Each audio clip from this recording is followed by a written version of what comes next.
The fluorescent lights of memorial hospitals' third-floor hallway had long since ceased to bother Marcus Chen.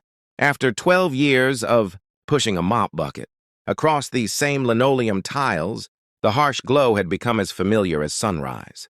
But on this particular Tuesday evening in November, something would happen in that sterile corridor that would prove just how little we truly know about the ordinary moments that change everything. Marcus was the kind of man who moved through the world quietly, almost invisibly. At 46, his weathered hands told the story of a life built on hard work, construction, sights before his back gave out. Late-night shifts at the hospital ever since.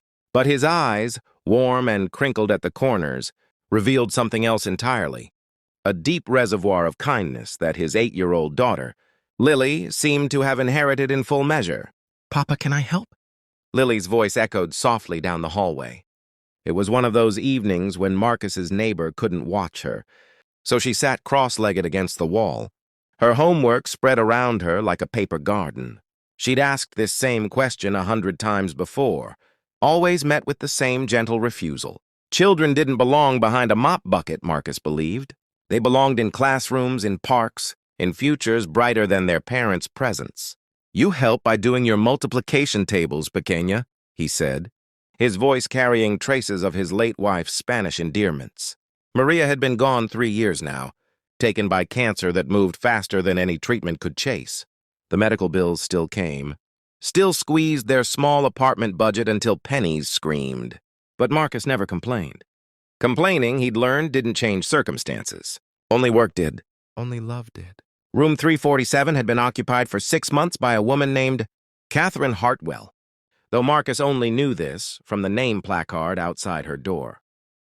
He'd never spoken to her, never crossed the threshold, unless the nursing staff called him in to clean a spill. What he knew of Catherine came in fragments. The expensive-looking equipment that lined her room, the visitors who came less frequently as months passed, the sound of a television playing news channels at all hours. What Marcus didn't know, what he couldn't have known, was that Catherine Hartwell had once been a force of nature. At 52, she'd built a commercial real estate empire from nothing, her name appearing on Forbes lists and charity gala programs with equal regularity. She'd addressed boardrooms and government committees, her sharp mind and sharper tongue commanding respect and occasionally fear.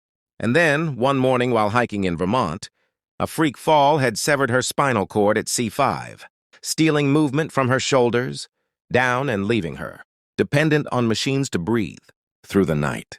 That Tuesday evening, Lily looked up from her math worksheet, her dark eyes focusing on something down the hall. Marcus followed her gaze to see Catherine's door standing open, which was unusual. The woman preferred privacy, her door typically closed against the world she could no longer fully participate in. "Papa," Lily whispered, "why is that lady always alone?" Marcus paused, considering his daughter's question with the seriousness it deserved. "Sometimes people are going through hard things, mija. Sometimes being alone feels easier than being around others." Lily frowned, a small crease appearing between her eyebrows, the same expression her mother used to make when confronting an injustice. "But nobody should be alone," she said, as if this were self-evident truth, as simple as 2 + 2. Before Marcus could respond, Lily had gathered her papers and pencils and was walking toward room 347. His heart jumped. Catherine. Hartwell wasn't the warmest patient on the floor, and he worried about his daughter facing rejection. But something stopped him from calling her back. Perhaps it was exhaustion. Perhaps it was curiosity. Perhaps it was the faint hope that his daughter's instincts were wiser than his protective fears. Lily appeared in Catherine's doorway, small and determined.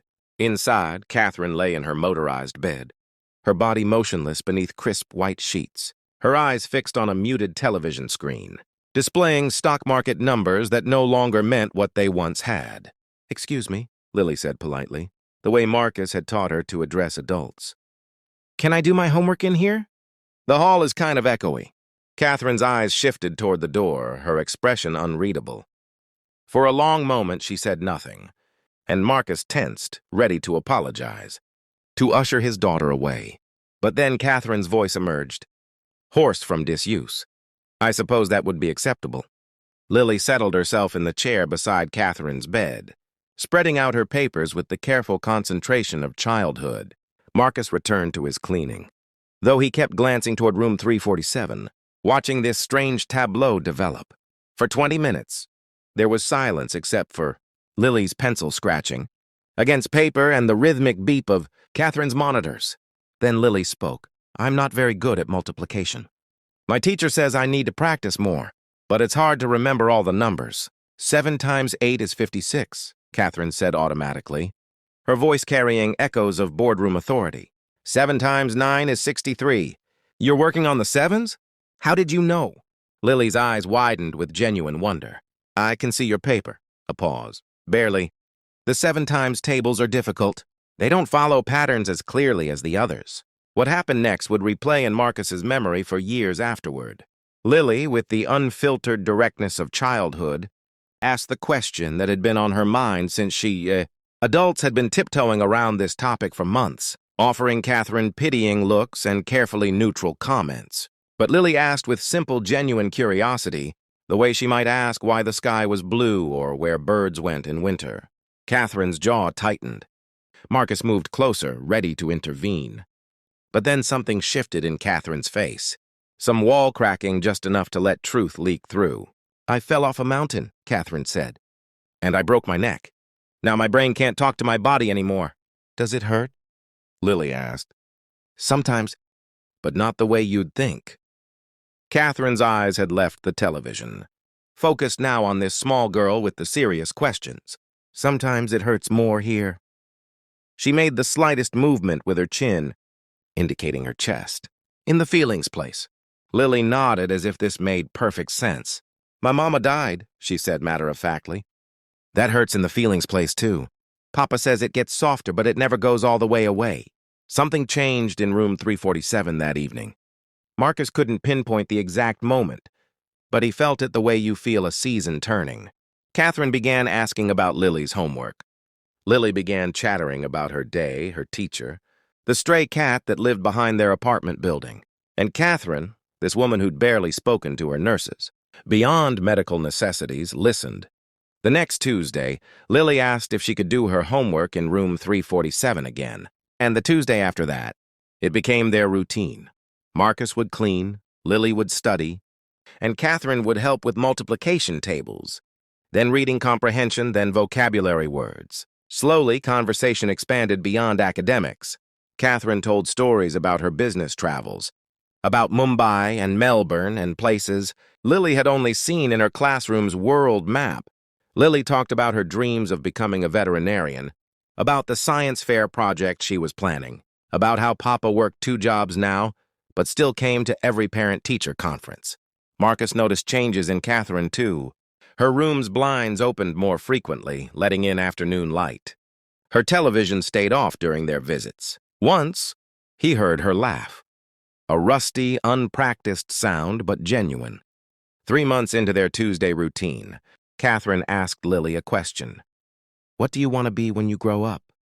We've talked about veterinarian, but what else? Lily considered this carefully. I want to help people feel less alone, she said. Like how Papa helps by making the hospital clean so people can get better. But maybe I could talk to people too. The ones who are sad or scared. Catherine was quiet for a long time. When she finally spoke, her voice carried a thickness that hadn't been there before. That's a noble aspiration, Lily. The world needs more people like you. The following week, Catherine wasn't in her room. Panic gripped Marcus. Had something happened? Had she taken a turn? But the nurse at the station smiled when he asked. Ms. Hartwell transferred to the rehabilitation center across town. She's starting intensive therapy. Didn't she tell you? She hadn't. Marcus felt an unexpected sting of disappointment, both for himself and for Lily, who'd been looking forward to showing Catherine her science project. They went home that evening subdued, Lily's usual chatter replaced by thoughtful silence. Marcus tried to explain that sometimes people moved forward in their healing, that this was good news, but the words felt hollow. They'd gotten used to Catherine's presence in their Tuesday evenings, neither of them realizing until now how much they'd come to care. 2 months passed. Spring began shouldering winter aside. and Marcus took on extra weekend shifts to save for Lily's summer camp fees. They drove past the rehabilitation center sometimes, and Lily would press her face to the window, looking for someone she'd likely never see again. Then, on a Tuesday in late April, Marcus received a call at work. A woman's voice, professional and crisp. "Mr. Chen, this is Patricia Hammond, calling on behalf of Catherine Hartwell. Ms. Hartwell would like to invite you and your daughter to visit her this Saturday, if you're available. She has something she'd like to discuss." The rehabilitation center was bright and modern, its walls painted in colors that suggested hope rather than illness. Catherine waited in a common area, and Marcus nearly didn't recognize her. She sat in a sophisticated power wheelchair, her posture straighter than he'd ever seen it, her eyes alert and focused. "Lily," Catherine said, and her voice was stronger too. "Marcus, thank you for coming." Lily ran to her, then stopped short, remembering the careful distance Catherine's condition required. "You look different," she said. "Better." "I am better," Catherine agreed. "I've been working hard, very hard. And I realized something during all those therapy sessions." She paused, seeming to gather courage. "I realized I'd forgotten why any of it mattered. Building a company, making money, climbing mountains. I'd forgotten the point of any of it. Until a little girl asked me about my homework and reminded me that connection is the only thing that actually matters." She took a careful breath, the kind that required concentration. "I'm establishing a foundation for families dealing with catastrophic medical circumstances. It will help with bills, with childcare during treatment, with the thousand small things that crush people when they're already drowning." Catherine's eyes found Marcus's. "I'd like your family to be among the first recipients. And Lily, I'd like you to be part of our youth advisory board, if you're interested. We need people who understand what it's like." Marcus couldn't speak. The implications crashed over him like a wave, the medical bills that had haunted them for 3 years. The constant mathematical acrobatics of stretching each paycheck. The guilty worry that he couldn't give Lily the life Maria would have wanted for her. Lily, however, had a different question. "Will I still see you? Even if you're doing foundation work?" Catherine's eyes shimmered. "I was hoping we could keep up our Tuesday tradition. Perhaps over dinner instead of homework? If your father agrees, of course." What happened after that unfolded gradually, the way real transformation always does. The foundation launched 6 months later, helping 40 families in its first year. Catherine returned to something like her old life, but fundamentally altered, her ambition now tethered to purpose beyond profit. Marcus paid off the medical debt and reduced his hours enough to make Lily's school plays and soccer games. And Lily continued being exactly who she'd always been. A child who saw loneliness and couldn't walk past it, who asked difficult questions with an open heart. Years later, when journalists would ask Catherine about the turning point in her recovery, she never mentioned the experimental therapies or the renowned specialists. She talked instead about a janitor's daughter who'd asked her about homework, who'd seen past the paralyzed body to the isolated human being inside, who'd offered the simple gift of companionship without pity. And when those same journalists asked what question had changed everything, Catherine would smile. She asked if she could do her homework in my room. Such a small request. But it reminded me that even when everything else is taken from you, movement, independence, the future you planned, you still have the ability to matter to someone. To be part of someone's Tuesday evening, that's not nothing. That's everything.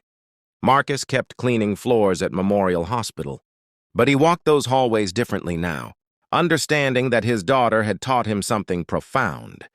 Sometimes the person who looks like they need saving is actually the one waiting to be found. And sometimes kindness isn't about grand gestures or life-changing interventions.